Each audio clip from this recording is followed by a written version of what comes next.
श्री गणेशाय नमः। जय श्री राम।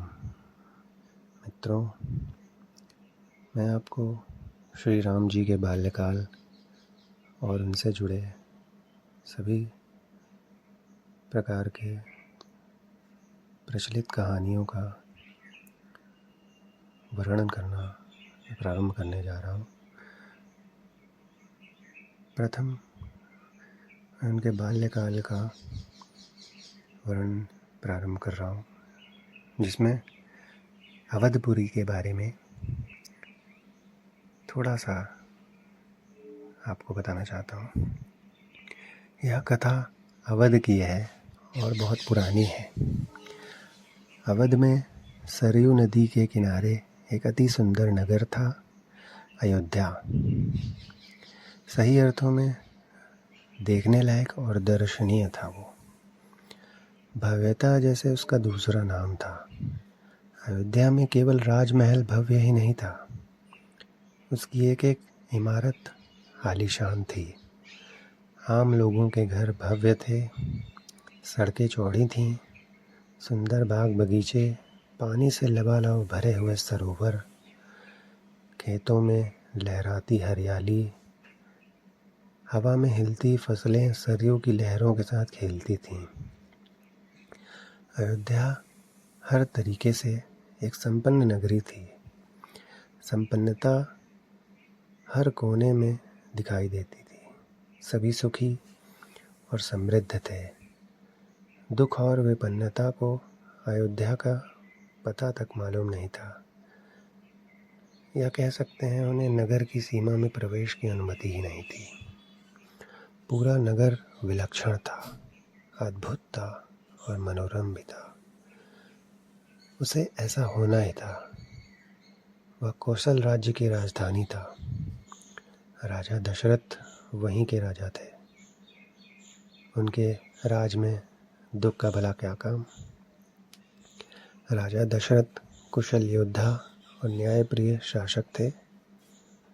महाराज अज के पुत्र थे। महाराज रघु के वंशज, रघुकुल के उत्तराधिकारी। रघुकुल की रीति नीति का प्रभाव हर जगह दिखाई देता था। सुख समृद्धि से लेकर बात व्यवहार तक लोक मर्यादाओं का पालन करते थे, सदाचारी थे।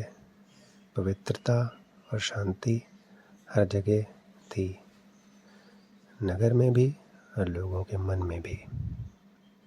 राजा दशरथ यशस्वी थे। उन्हें किसी चीज़ की कमी नहीं थी।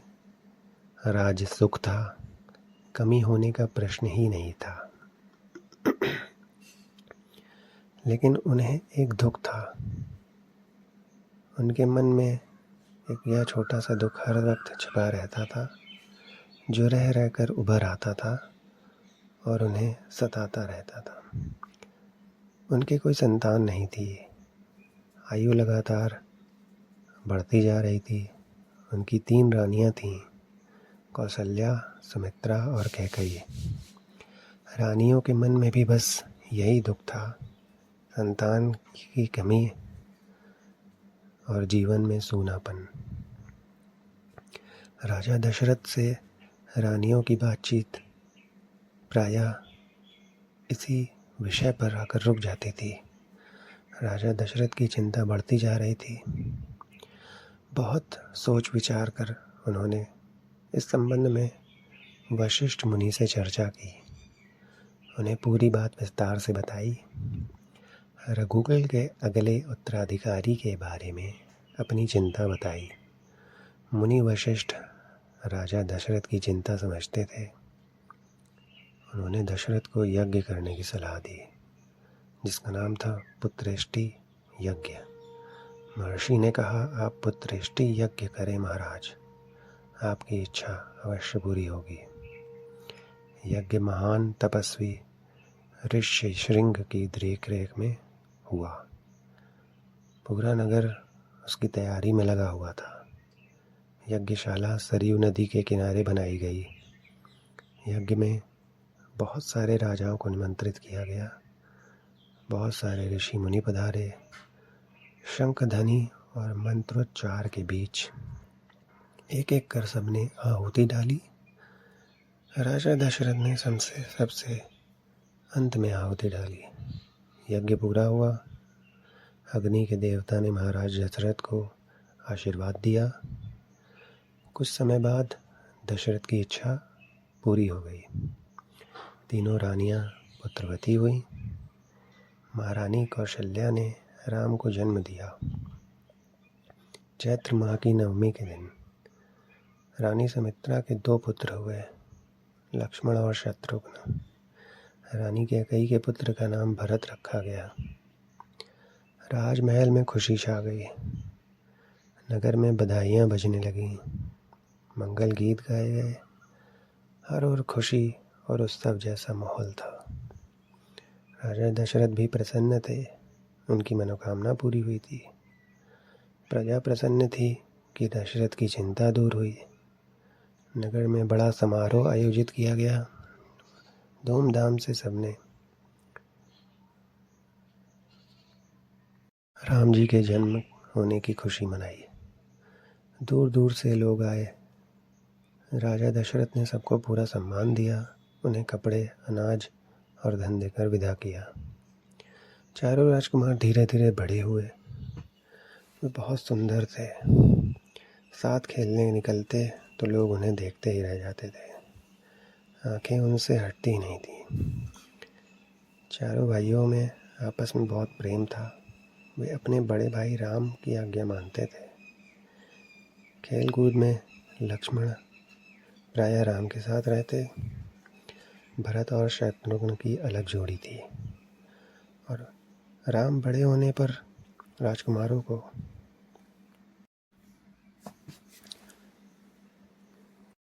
हर प्रकार की शिक्षा दीक्षा दी गई।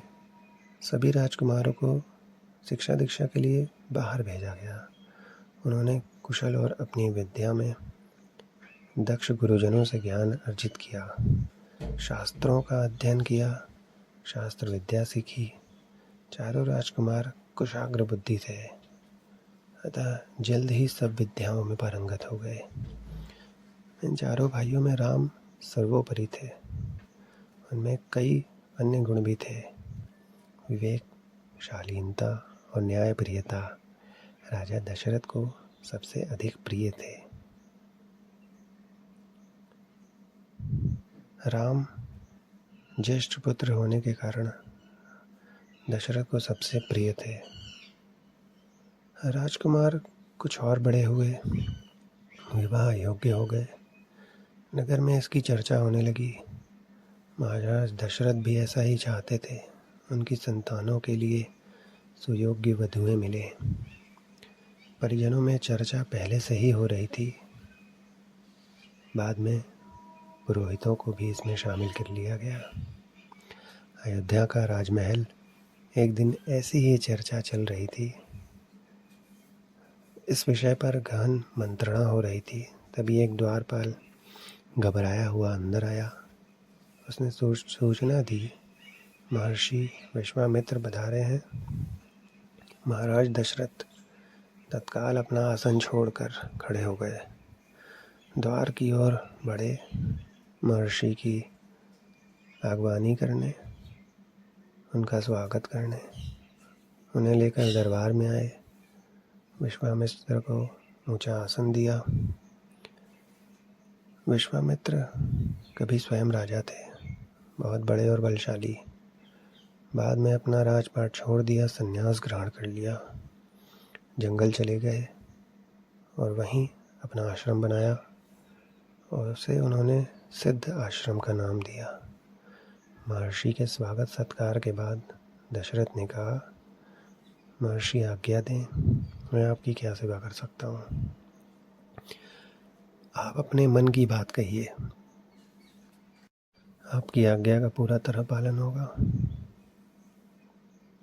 राजन, मैं जो मांगने जा रहा हूँ उसे देना आपके लिए कठिन होगा। दशरथ ने कहा, आज्ञा कीजिए प्रभु, मैं उसे पूरा करने का प्रयत्न करूँगा। मैं उसके लिए तत्पर हूँ। मैं सिद्धि के लिए यज्ञ कर रहा हूँ। अनुष्ठान लगभग पूरा हो गया है, लेकिन 2 राक्षस उसमें बाधा डाल रहे हैं। मैं जानता हूँ कि उन राक्षसों को केवल एक ही व्यक्ति मार सकता है, वो है आपके पुत्र राम। आप अपने ज्येष्ठ पुत्र को मुझे दे दें ताकि यज्ञ पूरा हो सके। विश्वामित्र ने ऐसा कहा, और जैसे दशरथ पर बिजली गिर पड़ी, वह अचानक गिर पड़े। उन्हें उम्मीद ही नहीं थी कि मुनिवर उनसे राम को मांग लेंगे, उनके सबसे प्रिय ज्येष्ठ पुत्र को मांग लेंगे। वे चिंता में पड़ गए। विश्वामित्र दशरथ की दुविधा समझ रहे थे। उन्होंने कहा, मैं राम को केवल कुछ दिनों के लिए मांग रहा हूँ। यज्ञ 10 दिन में संपन्न हो जाएगा। महाराज दशरथ दुखी हो गए। पुत्र वियोग की आशंका से कांप उठे। दरबार में सन्नाटा छा गया। दशरथ की दशा देखकर मंत्री चिंतित थे, पर चुप थे। महर्षि वशिष्ठ शांत थे। इतने में दशरथ कांपकर बेहोश हो गए। होश आया तो डर से उन्हें फिर मूर्छा आ गई। महर्षि विश्वामित्र का क्रोध बढ़ता जा रहा था। दरबार सशंकित था। किसी अनिष्ट की आशंका से वे कुछ समझ नहीं पा रहे थे। महर्षि और महाराज के बीच संवाद में कुछ बोलना उचित भी नहीं था। मुनि वशिष्ठ चुपचाप आकर महाराज दशरथ के पास खड़े हो गए। थोड़ी देर बाद दशरथ उठे। स्वयं को संभालते हुए उन्होंने महर्षि से विनती की, महामुनि, मेरा राम तो अभी 16 वर्ष का भी नहीं हुआ है। वह राक्षसों से कैसे लड़ेगा? राक्षस तो मायावी होते हैं। वह उनका छल कपट कैसे समझेगा? उन्हें कैसे मारेगा? इससे अच्छा तो यही होगा कि आप मेरी सेना ले जाएं। मैं स्वयं आपके साथ चलूं, राक्षसों से युद्ध करूं। महर्षि विश्वामित्र ने कोई प्रतिक्रिया व्यक्त नहीं की। क्रोधित थे, पर उसे व्यक्त नहीं कर रहे थे। उन्हें अपने यज्ञ के नियम याद थे। क्रोध करने से यज्ञ खंडित हो जाता, अधूरा रह जाता। अतः उन्होंने क्रोध करना उचित नहीं समझा। मैं राम के बिना नहीं रह सकता महामुनि, एक पल भी नहीं, ऐसा दशरथ ने कहा। आप राम को छोड़कर जो चाहो मांग लो, उसे मत ले जाइए। मैं राम को नहीं दूंगा, बिल्कुल नहीं। वह मेरे बुढ़ापे की संतान है। मैं उसे बहुत प्रेम करता हूँ। महर्षि का क्रोध भभक उठा। दरबार, मंत्रीगण और ऋषि मुनि सख्ते में आ गए। आप रघुकुल की रीति तोड़ रहे हैं राजन, वचन देकर पीछे हट रहे हैं। यह बर्ताव कुल के विनाश का सूचक है। आप जानते हैं, मैं स्वयं दुष्ट राक्षसों का संहार कर सकता था, लेकिन मैंने संन्यास ले लिया है। अगर आप राम को नहीं देंगे तो मैं यहाँ से खाली हाथ लौट जाऊंगा। बात बिगड़ती देखकर मुनि वशिष्ठ ने आगे आकर महाराज दशरथ को समझाया।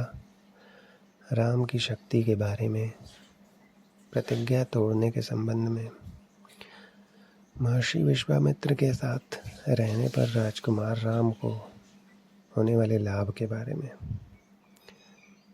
राजन, आपको अपना वचन पूरा करना चाहिए।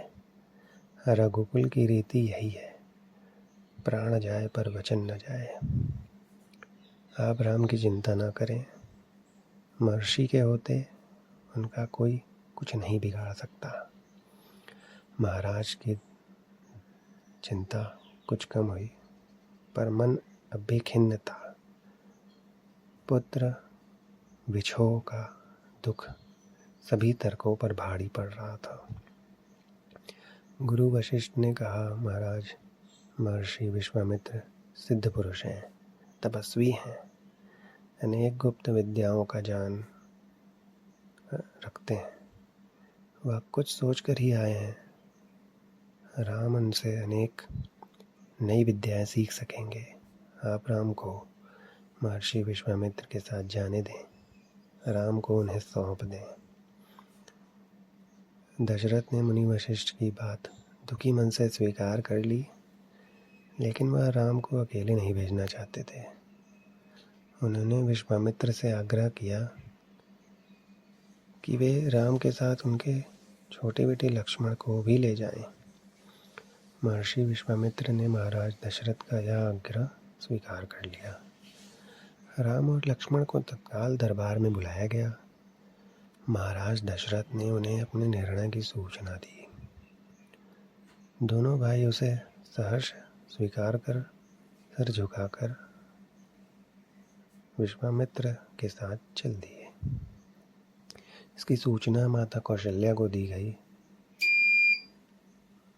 बताया कि राम और लक्ष्मण वन जा रहे हैं महर्षि विश्वामित्र के साथ।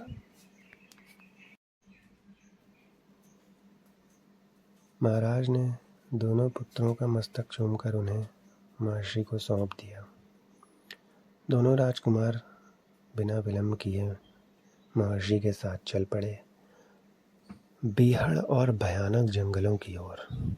विश्वामित्र आगे आगे चल रहे थे, राम उनके पीछे थे, लक्ष्मण राम से 2 कदम पीछे, अपना धनुष संभाले हुए, पीठ पर तुड़ीर बांधे, कमर में तलवारें लटकाए। राजमहल से निकलकर दोनों भाई महर्षि के साथ जंगल की ओर बढ़े। दोनों राजकुमार महर्षि विश्वामित्र के साथ सरयू नदी की ओर बढ़ रहे थे। उन्हें नदी पार करनी थी। आश्रम पहुंचने के लिए विश्वामित्र ने अयोध्या के निकट नदी पार नहीं की। दूर तक सरयू के किनारे किनारे चलते रहे, दक्षिणी तट पर, उसी तट पर जिस पर अयोध्या नगरी थी। वे चलते रहे। नदी के घुमाव के साथ साथ राजमहल धीरे धीरे पीछे छूटता जा रहा था। उसकी आखिरी बस्ती भी निकल गई। चलते चलते वह राजमहल दृष्टि से ओझल हो गया। राम और लक्ष्मण एक बार भी पीछे मुड़कर नहीं देखा उन लोगों ने। उनकी नज़र सामने ही थी, विश्वामित्र के सधे कदमों की ओर। सूरज की रोशनी धीरे धीरे धीमी होती जा रही थी। शाम होने को आई। राजकुमारों के चेहरे पर थकान का कोई चिन्ह नहीं था, उत्साह था। वे दिन पर पैदल चले और चलने को तैयार भी थे। महर्षि अचानक रुके। उन्होंने आसमान पर दृष्टि डाली। चिड़ियों के झुंड अपने बसेरे की ओर लौट रहे थे। आसमान में धीरे धीरे अंधेरा छा रहा था। महर्षि ने कहा कि वे रात नदी के तट पर ही विश्राम करेंगे। दोनों राजकुमारों के चेहरे के भाव देखते हुए विश्वामित्र हल्का सा मुस्कुराए, राम के निकट आए और उन्होंने कहा, मैं तुम दोनों को कुछ विद्याएं सिखाना चाहता हूँ। इन्हें सीखने के बाद कोई तुम पर प्रहार नहीं कर सकेगा, उस समय भी नहीं जब तुम नींद में रहो। राम और लक्ष्मण नदी के मुंह हाथ धोकर लौटे। महर्षि से विद्या सीखने के लिए तैयार हो गए। महर्षि ने दोनों भाइयों को बला अतिबला नाम की विद्याएं सिखाई। रात में वे लोग नहीं सोए, तिनकों और पत्तों पर बिस्तर बनाकर। फिर वो लोग सो गए। नींद आने तक महर्षि उनसे बात करते रहे। प्रातःकाल फिर से उन लोगों ने अपनी यात्रा प्रारंभ की। सरयू नदी के किनारे किनारे चलते चलते वे ऐसी जगह पहुँचे जहाँ दो नदियाँ आपस में मिलती थीं। उस संगम की दूसरी नदी गंगा थी। महर्षि अब भी आगे चल रहे थे। राम लक्ष्मण अब दूरी बनाकर नहीं चलते, महर्षि के ठीक पीछे थे ताकि उनके बातें ध्यान से सुन सकें। रास्ते में पड़ने वाले आश्रमों के बारे में, वहाँ के लोगों के बारे में, वृक्षों वनस्पतियों के संबंध में, वहाँ के इतिहास, सब कुछ विश्वामित्र ने उन्हें बताया। आगे की यात्रा कठिन थी, जंगलों से होकर। उससे पहले उन्हें नदी पार करनी थी। रात में ऐसा करना महर्षि विश्वामित्र को उचित नहीं लगा। तीनों लोग वहीं रुक गए, संगम पर बने एक आश्रम में। अगली रात उन्होंने वहीं बिताई। सुबह उन्होंने नाव से गंगा पार की। नदी पर जंगल था, बहुत दुर्गम और घना। सूरज की किरणें धरती तक नहीं पहुंचती थीं, इतना घना था वो। बहुत डरावना भी था। हर ओर से झिंगुरों की आवाज़ आती थी, जानवरों की दहाड़ और अलग अलग प्रकार की ध्वनियाँ आती थीं। राम और लक्ष्मण को आश्वस्त करते हुए महर्षि ने बोला, ये जानवर और वनस्पतियाँ जंगल की शोभा है, इनमें कोई डर नहीं। असली खतरा राक्षसी ताड़का से है, वो यहीं रहती है। तुम्हें वह खतरा हमेशा के लिए मिटा देना है। ताड़का के डर से कोई उस वन में नहीं आता था। जो भी आता था, ताड़का उसे मार डालती थी, अचानक आक्रमण कर देती। उसका डर इतना था कि उस सुंदर वन का नाम ताड़का वन पड़ गया था। राम ने महर्षि की आज्ञा मान ली, धनुष पर प्रत्यंचा चढ़ाई, उसे एक बार खींचकर तोड़ा। इतना ताड़का को क्रोधित करने के लिए बहुत था। टंकार सुनते ही क्रोध से बिलबिलाई ताड़का गरजती हुई राम की ओर दौड़ी। दो बालकों को देखकर उसका क्रोध और भड़क उठा। जंगल में जैसे तूफान आ गया। बड़े बड़े पेड़ थरथराने लगे, पत्ते टूटकर इधर उधर उड़ने लगे। धूल का घना बादल सा छा गया, उसमें कुछ दिखाई नहीं पड़ता था। फिर ताड़का ने पत्थर बरसाने शुरू किए। राम ने उस पर बाण चलाए, लक्ष्मण ने भी निशाना साधा। ताड़का बाणों से घिर गई। राम का एक बाण उसके हृदय में लगा, वो गिर पड़ी, फिर उठ नहीं पाई। विश्वामित्र बहुत प्रसन्न हुए, उन्होंने राम को गले लगा लिया। दोनों राजकुमारों को 100 तरह के नए अस्त्र शस्त्र दिए, उनका प्रयोग करने की विधि बताई, उनका महत्व समझाया और नई विद्याएं सिखाई।